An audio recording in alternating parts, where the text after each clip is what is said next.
Hi ಎಲ್ರಿಗೂ ನಮಸ್ಕಾರಗಳು. ಹೊಸ ವರ್ಷದ ಹಾರ್ದಿಕ ಶುಭಾಶಯಗಳು.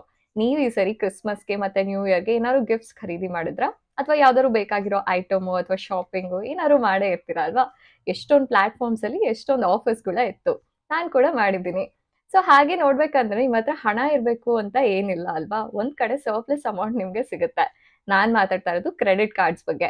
ನಿಮಗ್ ಗೊತ್ತಿತ್ತಾ ಲಾಸ್ಟ್ ಸೆಪ್ಟೆಂಬರ್ ಅಂದ್ರೆ ಫೆಸ್ಟಿವ್ ಸೀಸನ್ ಅಲ್ಲಿ 1.22 ಟ್ರಿಲಿಯನ್ ಅಮೌಂಟ್ ಅಷ್ಟು ಕ್ರೆಡಿಟ್ ಕಾರ್ಡ್ ಟ್ರಾನ್ಸಾಕ್ಷನ್ಸ್ ಆಗಿತ್ತು ಅಂತ?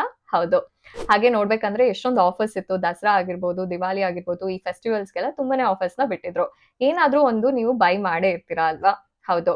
ಹಾಗೆ ನೋಡ್ಬೇಕಂದ್ರೆ ಬ್ಯಾಂಕ್ ಪರವಾಗಿ ಕಾರ್ಡ್ ಟ್ರಾನ್ಸಾಕ್ಷನ್ಸ್ ನ ಪ್ರೊಸೆಸ್ ಮಾಡುವಂತ ಇನ್ನೋವಿಟಿ ಪೇಮೆಂಟ್ಸ್ ಅನ್ನೋ ಕಂಪನಿ ಏನ್ ಹೇಳಿದೆ ಅಂದ್ರೆ ದಿವಾಲಿ ಟೈಮ್ ಅಲ್ಲಿ EMI ಟ್ರಾನ್ಸಾಕ್ಷನ್ಸ್ ಅಲ್ಲಿ 10% ಜಂಪ್ ಆಗಿದೆ ಅಂತ. ಹಾಗೆ ಲಾಸ್ಟ್ ಇಯರ್ಗೆ ಕಂಪೇರ್ ಮಾಡಿದ್ರೆ 50% ಜಂಪ್ ಆಗಿದೆ ಅಂತ. ಈಗ ನೀವು ಅನ್ಕೊಂತಿರ್ಬೋದು ಎಲ್ಲರ ಹತ್ರನೂ ಕ್ರೆಡಿಟ್ ಕಾರ್ಡ್ ಇದೆ ಅಂತ. ಹೌದು, ತುಂಬಾ ಜನರ ಹತ್ರ ಆಲ್ರೆಡಿ ಕ್ರೆಡಿಟ್ ಕಾರ್ಡ್ ಇದೆ. ಹಾಗೆ ನಿಮ್ಮ ಕ್ರೆಡಿಟ್ ಸ್ಕೋರ್ ನ ಕೂಡ ನೀವು ಇಂಪ್ರೂವ್ ಮಾಡ್ಕೊಬಹುದು ಟೈಮ್ ಟು ಟೈಮ್ ಪೇಮೆಂಟ್ ಮಾಡೋದ್ರಿಂದ. ಸೊ ಈಗ ನಿಮ್ಮ ಕ್ವೆಶನ್ ಆಗಿರ್ಬೋದು ಕ್ರೆಡಿಟ್ ಕಾರ್ಡ್ ತಗೋಬೇಕಾ ಅಂತ. ನಾನು ಆನ್ಸರ್ ಇರೋದು ಎಸ್ ಅಂತ ಹೇಳ್ತೀನಿ. ಯಾಕಂದ್ರೆ ಕ್ರೆಡಿಟ್ ಕಾರ್ಡ್ ನ ಸರಿಯಾಗಿ ಬಳಸಿದ್ರೆ ತುಂಬಾ ಬೆನಿಫಿಟ್ ಸಿಗುತ್ತೆ. ನಿಮ್ಮ ಫ್ಲೈಟ್ ಟಿಕೆಟ್ಸ್ ಇರ್ಬೋದು ಅಥವಾ ಹೋಟೆಲ್ ಬುಕಿಂಗ್ ಇರ್ಬೋದು ಅಥವಾ ಗ್ಯಾಸ್ ಪರ್ಚೇಸ್ ಇರ್ಬೋದು, ಈ ತರ ಹಲವಾರು ಟ್ರಾನ್ಸಾಕ್ಷನ್ಸ್ ನ ಮಾಡಿ ನೀವು ಹಲವಾರು ಬೆನಿಫಿಟ್ಸ್ ನ ಕೂಡ ಪಡ್ಕೊಬಹುದು. ಈಗ ಫಸ್ಟ್ ಕ್ರೆಡಿಟ್ ಕಾರ್ಡ್ಗೆ ಹೇಗೆ ಅಪ್ಲೈ ಮಾಡೋದು, ಹಾಗೆ ಇದನ್ನ ಬಳಸಬೇಕಾದ್ರೆ ಯಾವ ರೂಲ್ಸ್ ನ ಫಾಲೋ ಮಾಡಬೇಕು ಅಂದ್ರೆ 5 ಮೋಸ್ಟ್ ಕ್ರಿಟಿಕಲ್ ರೂಲ್ಸ್ ನ ಫಾಲೋ ಮಾಡಬೇಕು. ಅದ್ರ ಬಗ್ಗೆ ನಾವು ನಿಮ್ಗೆ ತಿಳಿಸ್ತೀವಿ ಈ ವಿಡಿಯೋದಲ್ಲಿ. ಹಾಗೆ ನೀವು ಇನ್ನು ಗ್ರೋ ಕನ್ನಡ ಚಾನಲ್ಗೆ ಸಬ್ಸ್ಕ್ರೈಬ್ ಆಗಿಲ್ಲ ಅಂದ್ರೆ ಈಗಲೇ ಸಬ್ಸ್ಕ್ರೈಬ್ ಆಗಿ. ನಾವು ನಿಮ್ಗೆ investment related, personal finance related, stock market related updates ನ ಕೊಡ್ತಾ ಇರ್ತೀವಿ. ಅದ್ರ ಜೊತೆಗೆ ಫೇಸ್ಬುಕ್ ಮತ್ತೆ ಇನ್ಸ್ಟಾಗ್ರಾಮ್ ಪೇಜಸ್ ನ ಕೂಡ ಫಾಲೋ ಮಾಡಬಹುದು. ಹಾಗೆ ಈ ವಿಡಿಯೋನ ನೀವು ಲೈಕ್ ಕೂಡ ಮಾಡಬಹುದು, ಶೇರ್ ಮಾಡಬಹುದು. ಕ್ರೆಡಿಟ್ ಕಾರ್ಡ್ ತಗೊಳ್ಳೋದು ತುಂಬಾನೇ ಈಸಿ. ನಾವು ಈಗ ನಿಮ್ಗೆ 3 ಸ್ಟೆಪ್ಸ್ ಹೇಳ್ತೀವಿ, ಅದನ್ನ ನೀವು ಫಾಲೋ ಮಾಡಬಹುದು. ಮೊದಲನೇ ಸ್ಟೆಪ್ ನೀವು ಅಫೋರ್ಡ್ ಮಾಡಕ್ ಆಗುತ್ತಾ ಇಲ್ವಾ ಅಂತ ಕ್ಯಾಲ್ಕುಲೇಟ್ ಮಾಡೋದು. ಹೌದು.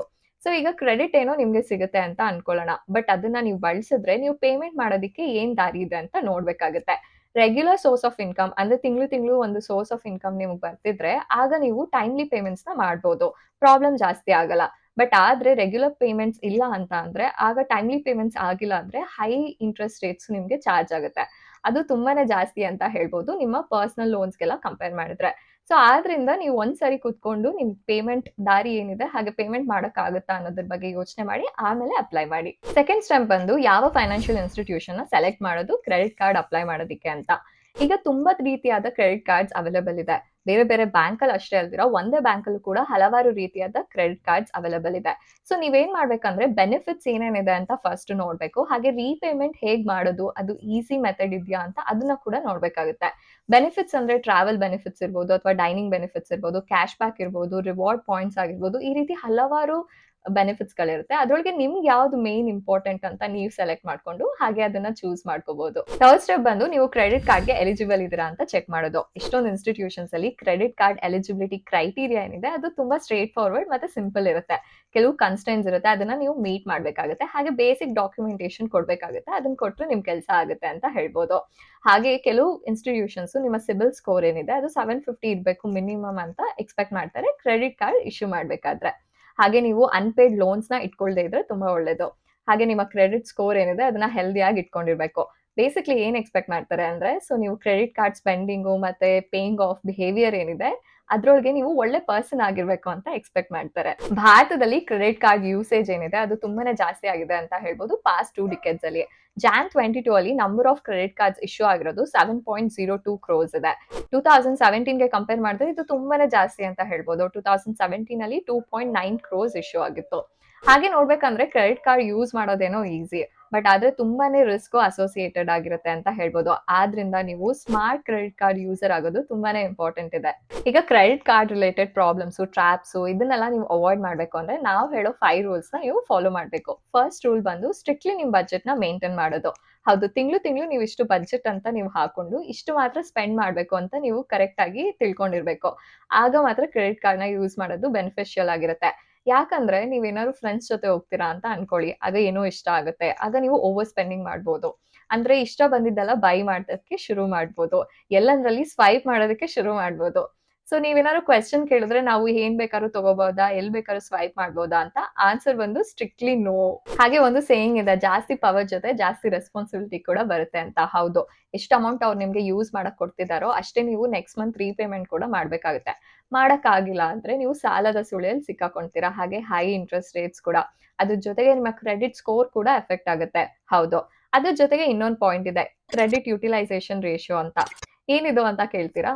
ಈಗ ನಿಮ್ಗೆ ಕ್ರೆಡಿಟ್ ಕಾರ್ಡ್ ಲಿಮಿಟ್ ಏನೋ 1,00,000 ಇದೆ ಅಂತ ಅನ್ಕೊಳ್ಳೋಣ. ಹೋಗ್ಬಿಟ್ಟು ನೀವು 95,000 ಸ್ಪೆಂಡ್ ಮಾಡ್ಬಿಟ್ರೆ ಆಗ ನಿಮ್ಮ ಕ್ರೆಡಿಟ್ ಸ್ಕೋರ್ ಮೇಲೆ ಅದು ಎಫೆಕ್ಟ್ ಆಗುತ್ತೆ. ಯಾಕಂದ್ರೆ ರೆಕಮೆಂಡೇಶನ್ ಇರೋದು ಕೇವಲ 30% ಆಫ್ ನಿಮ್ ಕ್ರೆಡಿಟ್ ಕಾರ್ಡ್ ಲಿಮಿಟ್ ನ ಯೂಸ್ ಮಾಡೋದು.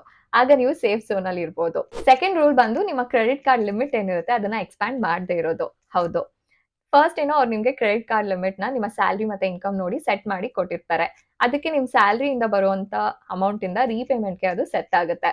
ಬಟ್ ಆದ್ರೆ ನೆಕ್ಸ್ಟ್ ಏನ್ ಮಾಡ್ತಾರೆ ಅವರು ಅಂದ್ರೆ ನಿಮ್ಗೆ ಎಕ್ಸ್ಪ್ಯಾಂಡ್ ಆಪ್ಷನ್ ನ ಕೊಡ್ತಾರೆ. ಅಂದ್ರೆ ಇವಾಗ ಸಪೋಸ್ ನಿಮ್ ಹತ್ರ 1,00,000 ಕ್ರೆಡಿಟ್ ಲಿಮಿಟ್ ಆಲ್ರೆಡಿ ಇದೆ ಅಂದ್ರೆ 1.5 ಮಾಡ್ಕೊಳ್ಳಿ ಅನ್ನೋ ಆಫರ್ ನ ಕೊಡ್ತಾರೆ. ಬಟ್ ಆದ್ರೆ ನೀವು ಈ ತರ ಆಫರ್ಸ್ ನ ರಿಜೆಕ್ಟ್ ಮಾಡ್ಬೇಕಾಗುತ್ತೆ. ಹೌದು, ಜಾಸ್ತಿ ಪವರ್ ಸಿಗ್ದಷ್ಟು ನೀವು ಜಾಸ್ತಿ ಓವರ್ ಸ್ಪೆಂಡಿಂಗ್ ಕೂಡ ಮಾಡ್ಬೋದು. ಆದ್ರೆ ಮತ್ತೆ ರೀಪೇಮೆಂಟ್ ಮಾಡೋದಕ್ಕೆ ನಿಮ್ಗೆ ಅಷ್ಟೊಂದು ಸ್ಯಾಲರಿ ಸಿಗದೆ ಇರ್ಬೋದು. ಆಗ ನೀವೇನ್ ಮಾಡ್ಬೋದು ಅಂದ್ರೆ ಒಂದು ಆಪ್ಷನ್ ಇದೆ. ಸಪೋಸ್ ನಿಮ್ ಸ್ಯಾಲರಿ ಇನ್ಕ್ರೀಸ್ ಆಯ್ತು ಅಂದ್ರೆ ಆಗ ನೀವು ಹೋಗಿ ನಿಮ್ಮ ಕ್ರೆಡಿಟ್ ಕಾರ್ಡ್ ಲಿಮಿಟ್ ನ ಜಾಸ್ತಿ ಮಾಡಿಸ್ಕೋಬಹುದು. ಆದ್ರಿಂದ ನಿಮ್ಮ ರೀಪೇಮೆಂಟ್ ಸೇಫ್ ಆಗಿರುತ್ತೆ. ಥರ್ಡ್ ರೂಲ್ ಬಂದು ನೀವು ಆನ್ ಟೈಮ್ ಪೇಮೆಂಟ್ ಮಾಡೋದು, ಹಾಗೆ ಫುಲ್ ಪೇಮೆಂಟ್ ಮಾಡೋದು ಅಂತ. ಅಂದ್ರೆ ನಿಮ್ ಡ್ಯೂ ಅಮೌಂಟ್ ಏನಿರುತ್ತೋ ಅಷ್ಟನ್ನು ಕೂಡ. ಕೆಲವು ಸರಿ ಏನಾಗುತ್ತೆ, ನಾವು ಮಿನಿಮಮ್ ಪೇಮೆಂಟ್ ನ ನೋಡ್ಬಿಟ್ಟು ಅಟ್ರಾಕ್ಟ್ ಆಗ್ತೀವಿ, ಇದನ್ನ ಮಾತ್ರ ಪೇ ಮಾಡೋಣ, ನೆಕ್ಸ್ಟ್ ಟೈಮು ಮಿಕ್ಕಿದ್ದೆಲ್ಲ ಪೇ ಮಾಡೋಣ ಅಂತ. ಬಟ್ ನೆಕ್ಸ್ಟ್ ಮಂತ್ ಕೂಡ ನಿಮ್ಗೆ ಇನ್ನೊಂದು ಬಿಲ್ ಜನರೇಟ್ ಆಗುತ್ತೆ ಅಲ್ವಾ? ಸೊ ಆದ್ರಿಂದ ಬಿಲ್ಸ್ ಅಕ್ಯುಮುಲೇಟ್ ಆಗೋದಕ್ಕೆ ಸ್ಟಾರ್ಟ್ ಆಗುತ್ತೆ. ಬಟ್ ನಿಮ್ ಸ್ಯಾಲರಿ ಸೇಮ್ ಅಮೌಂಟ್ ಬರ್ತಿರುತ್ತೆ ಅಲ್ವಾ? ಆದ್ರಿಂದ ಆ ಮಂತಿಂದು ಬಿಲ್ ಏನಿರುತ್ತೆ ಆ ಮಂತೆ ಕ್ಲಿಯರ್ ಮಾಡೋದು ತುಂಬಾನೇ ಇಂಪಾರ್ಟೆಂಟ್ ಆಗುತ್ತೆ. ಇಲ್ಲ ಅಂದ್ರೆ ತುಂಬಾನೇ ಇಂಟ್ರೆಸ್ಟ್ ರೇಟ್ಸ್ ಕೂಡ ಚಾರ್ಜ್ ಆಗುತ್ತೆ ಅಂತ ಹೇಳ್ಬೋದು. ಈಗ ಇಲ್ಲಿ ಇನ್ನೊಂದು ಸಿನಾರಿಯೋ ಕೂಡ ಆಗ್ಬೋದು. ಸಪೋಸ್ ಲಾಸ್ಟ್ 5 ಡೇಸ್ ಅಲ್ಲಿ ನಾನು ಪೇಮೆಂಟ್ ಮಾಡ್ತೀನಿ, ಅಂದ್ರೆ ಡ್ಯೂ ಡೇಟ್ಗೆ ಲಾಸ್ಟ್ 5 ಡೇಸ್ ಇರುತ್ತಲ್ಲ, ಅವಾಗ ಪೇಮೆಂಟ್ ಮಾಡ್ತೀನಿ ಅಂತ ರಿಲ್ಯಾಕ್ಸ್ ಆಗಿ ನೀವು ಇರ್ಬೋದು. ಬಟ್ ಆ 5 ಡೇಸ್ ಅಲ್ಲಿ ಏನಾದ್ರು ಎಮರ್ಜೆನ್ಸಿ ಬಂತು ಅಂದ್ರೆ ಆಗ ನೀವು ಪೇಮೆಂಟ್ ಮಾಡಕ್ ಆಗದೆ ಇರ್ಬೋದಲ್ವಾ? ಸಪೋಸ್ ನೀವು ಲಾಸ್ಟ್ ಡೇ ಹೋಗ್ಬಿಟ್ಟು ಪೇಮೆಂಟ್ ಮಾಡ್ತೀರಾ ಅಂತಾನೆ ಅನ್ಕೊಳ್ಳೋಣ. ಬಟ್ ಆದ್ರೂ ಕೂಡ ಅದು ಟ್ರಾನ್ಸಾಕ್ಷನ್ ಪ್ರಾಸೆಸ್ ಆಗೋದಕ್ಕೆ 2-3 ದಿನ ತಗೊಳುತ್ತೆ. ಸೊ ನೀವು ಲಾಸ್ಟ್ ಡೇ ಪೇ ಮಾಡಿದ್ರು ಕೂಡ ಅದು ಪೇಮೆಂಟ್ ಕನ್ಸಿಡರ್ ಆಗಿರಲ್ಲ. ಆಗ ನಿಮ್ಮ ಕ್ರೆಡಿಟ್ ಸ್ಕೋರ್ ಕೂಡ ಎಫೆಕ್ಟ್ ಆಗುತ್ತೆ. ಆದ್ರಿಂದ ಬೇಗ ಪೇಮೆಂಟ್ ಮಾಡೋದು ತುಂಬಾನೇ ಉತ್ತಮ. ಹಾಗೆ ಪ್ರತಿ ಕ್ರೆಡಿಟ್ ಕಾರ್ಡ್ ಇಶ್ಯೂವರು ಕೂಡ ನಿಮ್ ಕ್ರೆಡಿಟ್ ಕಾರ್ಡ್ ಯೂಸೇಜ್ ಮಾಡಿರುವಂತ ಅಮೌಂಟ್ ನ ಪೇ ಮಾಡೋದಕ್ಕೆ ಒಳ್ಳೆ ಸಫಿಷಿಯಂಟ್ ಟೈಮ್ ನ ಕೊಡ್ತಾರೆ. ಟೋಟಲ್ ನಂಬರ್ ಆಫ್ ಡೇಸ್ ತಗೊಂಡ್ಬೇಕಂದ್ರೆ 30 ಡೇಸ್ ಇಂದ 50 ಡೇಸ್ ವರೆಗೂ ಇದ್ದೇ ಇರುತ್ತೆ. ಸೊ ಸಫಿಷಿಯಂಟ್ ಟೈಮ್ ಅಂತ ಅನ್ಕೊಂಡು ನೀವು ಅದ್ರೊಳಗೆ ಪೇಮೆಂಟ್ ಮಾಡೋದು ತುಂಬಾನೇ ಉತ್ತಮ. ಈಗ ಫೋರ್ತ್ ರೂಲ್ ಬಂದು ಕ್ಯಾಶ್ ಅಡ್ವಾನ್ಸಸ್ ನ ಅವಾಯ್ಡ್ ಮಾಡೋದು. ಹೌದು, ಇವಾಗ ನೀವು ಎಟಿಎಂಗೆ ಹೋಗಿ ಡೆಬಿಟ್ ಕಾರ್ಡ್ ನ ಯೂಸ್ ಮಾಡಿ ಅಮೌಂಟ್ ನ ವಿಡ್ರಾ ಮಾಡ್ಕೊಂಡು ಬರ್ತೀರಾ. ಅದೇ ರೀತಿ ನೀವು ಕ್ರೆಡಿಟ್ ಕಾರ್ಡ್ ನ ಯೂಸ್ ಮಾಡಿ ಅಮೌಂಟ್ ನ ವಿಡ್ರಾ ಮಾಡ್ಬೋದು. ಆದ್ರೆ ಈ ಅಮೌಂಟ್ ಮೇಲೆ ತುಂಬಾನೇ ಹೈ ಇಂಟ್ರೆಸ್ಟ್ ಚಾರ್ಜ್ ಆಗುತ್ತೆ, ಆಲ್ಮೋಸ್ಟ್ 30% ಅಷ್ಟು. ಹಾಗೆ ಇದು ಫಸ್ಟ್ ಡೇ ಇಂದಾನೇ ಸ್ಟಾರ್ಟ್ ಆಗುತ್ತೆ. ನೀವು ವಿಡ್ರಾ ಮಾಡಿದ ದಿನದಿಂದ ನೀವು ರೀಪೇಮೆಂಟ್ ಮಾಡೋ ದಿನದ ತನಕ ಇಂಟ್ರೆಸ್ಟ್ ರೇಟ್ ಚಾರ್ಜ್ ಆಗುತ್ತೆ. ಸೊ ಇದು ತುಂಬಾನೇ ಕಾಸ್ಟ್ಲಿ ಎಕ್ಸ್ಪೆನ್ಸಿವ್ ಲೋನ್ ಅಂತ ಹೇಳ್ಬೋದು. ಸೊ ಆಲ್ಮೋಸ್ಟ್ 30% ಅಂದ್ರೆ ತುಂಬಾನೇ ಹೈ ಅಲ್ವಾ? ನಿಮ್ಮ ಪರ್ಸನಲ್ ಲೋನ್ ಆಗಿರ್ಬೋದು ಅಥವಾ ಹೋಮ್ ಲೋನ್ ಆಗಿರ್ಬೋದು, ಇವೆಲ್ಲದಕ್ಕಿಂತ ಜಾಸ್ತಿ ಅಂತಾನೆ ಹೇಳ್ಬೋದು. ಹಾಗೆ ನೀವೇನಾದ್ರು ಅಮೌಂಟ್ ವಿಡ್ರಾ ಮಾಡ್ಬೇಕಂದ್ರೆ ಕೇವಲ ಡೆಬಿಟ್ ಕಾರ್ಡ್ ನ ಯೂಸ್ ಮಾಡಿ. ತುಂಬಾ ಎಮರ್ಜೆನ್ಸಿ ಅಂದಾಗ ಮಾತ್ರ ಕ್ರೆಡಿಟ್ ಕಾರ್ಡ್ ನ ಯೂಸ್ ಮಾಡಿ. ಸಪೋಸ್ ಏನಾದ್ರು ಬೈ ಮಿಸ್ಟೇಕ್ ನೀವು ಹೊಸ ಕ್ರೆಡಿಟ್ ಕಾರ್ಡ್ ತಗೊಂಡಿದ್ದೀರಾ, ನಿಮ್ಗೆ ಲಿಮಿಟ್ ಗೊತ್ತಿಲ್ಲ ಕ್ಯಾಶ್ ಅಡ್ವಾನ್ಸ್ದು, ಹಾಗೆ ಹೋಗಿ ನೀವು ವಿಡ್ರಾ ಮಾಡಿದ್ರಿ ಅಂತ ಅನ್ಕೊಳ್ಳೋಣ. ಆಗ ಏನಾದ್ರು ನೀವು ವಾಪಸ್ ರಿವರ್ಸಲ್ ಮಾಡ್ಬೇಕಂದ್ರೆ ಸೊ ನೀವು ಡೈರೆಕ್ಟ್ ಆಗಿ ಬ್ಯಾಂಕ್ ಅವ್ರಿಗೆ ಕಾಲ್ ಮಾಡಿ ನೀವು ರೀಪೇಮೆಂಟ್ ಸಡನ್ ಆಗಿ ಮಾಡಿದ್ರೆ ನಿಮ್ ಇಂಟ್ರೆಸ್ಟ್ ಚಾರ್ಜಸ್ ಏನಿರುತ್ತೆ ಅದು ಅವಾಯ್ಡ್ ಆಗುತ್ತೆ. ರೂಲ್ ನಂಬರ್ 5 ಬಂದು ನಿಮ್ಮ ಕ್ರೆಡಿಟ್ ಕಾರ್ಡ್ ನ ಸೆಕ್ಯೂರ್ ಆಗಿ ಇಟ್ಕೊಳ್ಳೋದು. ಹೌದು, ಹಾಗೆ ಇದರ ಪಿನ್ ಆಗಿರ್ಬೋದು ಅಥವಾ CVV ಇರ್ಬೋದು, ಇದನ್ನ ಯಾರಿಗೂ ನೀವು ತೋರಿಸದೇ ಇರೋದು ತುಂಬಾ ಇಂಪಾರ್ಟೆಂಟ್ ಆಗುತ್ತೆ. ಎಲ್ ಬೇಕಂದ್ರೆ ಅಲ್ಲಿ ನಾವು ಕ್ರೆಡಿಟ್ ಕಾರ್ಡ್ ನ ಯೂಸ್ ಮಾಡ್ಬೋದು. ಬಟ್ ಯೂಸ್ ಮಾಡ್ಬೇಕಾದ್ರೆ ಸ್ವಲ್ಪ ನಾವು ಮೈಂಡ್ಫುಲಿ ಯೂಸ್ ಮಾಡ್ಬೇಕಾಗುತ್ತೆ. ಅಂದ್ರೆ ನಾವು ಪಿನ್ ಏನಾದ್ರು ಸಪೋಸ್ ಟೈಪ್ ಮಾಡ್ಬೇಕಾದ್ರೆ ಸ್ವಲ್ಪ ಅದನ್ನ ಯಾರಿಗೂ ಕಾಣಿಸ್ದೇ ಇರೋ ಹಾಗೆ ಟೈಪ್ ಮಾಡ್ಬೇಕಾಗುತ್ತೆ. ಹಾಗೆ ಸೆಕ್ಯೂರ್ ಮಾಡ್ಬೇಕಾಗುತ್ತೆ. ಕಾರ್ಡ್ ಎಲ್ಲೂ ಸಿಗದೆ ಇರೋ ಹಾಗೆ ನೀವ್ ನಿಮ್ ಕಾರ್ಡ್ ನ ಜೋಪಾನವಾಗಿ ಇಟ್ಕೊಳ್ಳೋದು ತುಂಬಾನೇ ಇಂಪಾರ್ಟೆಂಟ್ ಆಗುತ್ತೆ. ಹಾಗೆ ಕ್ರೆಡಿಟ್ ಕಾರ್ಡ್ ಪೇಮೆಂಟ್ಸ್ ಮಾಡ್ಬೇಕಾದ್ರೆ ನೀವು ಟ್ರಾನ್ಸಾಕ್ಷನ್ಸ್ ಆಗ್ತಿರುವಂತ ವೆಬ್ಸೈಟ್ ಮೇಲೆ ಕೂಡ ಕಣ್ಣಿಡ್ಬೇಕಾಗುತ್ತೆ. ಸೆಕ್ಯೂರ್ ವೆಬ್ಸೈಟ್ ನ ಯೂಸ್ ಮಾಡೋದು ತುಂಬಾನೇ ಇಂಪಾರ್ಟೆಂಟ್ ಆಗುತ್ತೆ. ಹಾಗೆ ವೀಸಾ ಮತ್ತೆ ಮಾಸ್ಟರ್ ಕಾರ್ಡ್ ಅಲ್ಲಿ ಮಲ್ಟಿ ಫ್ಯಾಕ್ಟರ್ ವೆರಿಫಿಕೇಶನ್ ಎಸ್ಟಾಬ್ಲಿಷ್ ಆಗಿದೆಯೋ ಇಲ್ವೋ ಅಂತ ನೋಡೋದು ಕೂಡ ಇಂಪಾರ್ಟೆಂಟ್ ಆಗುತ್ತೆ. ಮಲ್ಟಿ ಫ್ಯಾಕ್ಟರ್ ಅಂದ್ರೆ ಸಪೋಸ್ ನಿಮ್ ಪಿನ್ ಆಗಿರ್ಬೋದು ಅಥವಾ OTP ಆಗಿರ್ಬೋದು, ಸೊ ಇವುಗಳನ್ನ ವೆರಿಫಿಕೇಶನ್ಗೆ ಯೂಸ್ ಮಾಡೋದು ತುಂಬಾನೇ ಇಂಪಾರ್ಟೆಂಟ್ ಆಗುತ್ತೆ. ನಾವು ಕೊಟ್ಟ 5 ರೂಲ್ಸ್ ನಿಮ್ಗೆ ಇಷ್ಟ ಆಗಿದೆ ಅಂತ ಅನ್ಕೊಂತೀನಿ ಕ್ರೆಡಿಟ್ ಕಾರ್ಡ್ ಯೂಸೇಜ್ಗೆ. ಹಾಗೆ ಕ್ರೆಡಿಟ್ ಕಾರ್ಡ್ ಯೂಸೇಜ್ ಇಂದ ತುಂಬಾ ಜನಕ್ಕೆ ಪ್ರಾಬ್ಲಮ್ಸ್ ಕೂಡ ಆಗಿದೆ, ತುಂಬಾ ಜನಕ್ಕೆ ಬೆನಿಫಿಟ್ಸ್ ಕೂಡ ಆಗಿದೆ. ಸೊ ಆದ್ರಿಂದ ಕ್ರೆಡಿಟ್ ಕಾರ್ಡ್ಸ್ ನ ನೀವು ವೈಸ್ಲಿ ಯೂಸ್ ಮಾಡ್ಬೇಕಾಗುತ್ತೆ. ಇಲ್ಲ ಅಂದ್ರೆ ಹೈ ಇಂಟ್ರೆಸ್ಟ್ ರೇಟ್ಸ್ ಪೇ ಮಾಡ್ತೀರಾ, ಹಾಗೆ ಪೇಮೆಂಟ್ ಕೂಡ ತುಂಬಾ ಡಿಫಿಕಲ್ಟ್ ಆಗ್ತಾ ಬರುತ್ತೆ. ಬಡ್ಡಿ ಹೋಗಿ ಚಕ್ರ ಬಡ್ಡಿ ಆಗುತ್ತೆ, ಈ ರೀತಿ ಹಲವಾರು ಪ್ರಾಬ್ಲಮ್ಸ್ ಕ್ರಿಯೇಟ್ ಆಗುತ್ತೆ.